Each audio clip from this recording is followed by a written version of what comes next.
Istanbul church पर हमला करने वाले दहशतगर्द गिरफ्तार किए जा चुके हैं। तफसीलात के मुताबिक पुलिस ने 30 मकामात पर छापे मारे और 47 मुश्तबा अफराद को जेर हिरासत ले लिया। वजीर दाखिला अली अलीकाया ने प्रेस कॉन्फ्रेंस की और बताया कि सेंट मारिया चर्च में होने वाली फायरिंग के नतीजे में जाँ बहक होने वाले शहरी तोनसर सिहान के कत्ल में मुलव्वस 2 दहशतगर्दों को गिरफ्तार किया जा चुका है, जिनका ताल्लुक दाइश से है।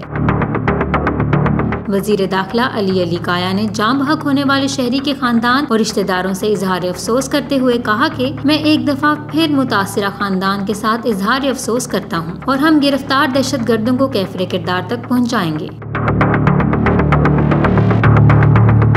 उन्होंने पुलिस को खराज तहसीन पेश किया और इनकी काविशों को सराहा। वजीर दाखिला अली अलीकाया ने मीडिया से गुफ्तगू करते हुए वाज़ेह किया कि गिरफ्तार दहशतगर्दों में से एक का ताल्लुक ताजिकिस्तान जबकि दूसरे का ताल्लुक रूस से है और इस तमाम वाक़े पर तहकीकात जारी हैं।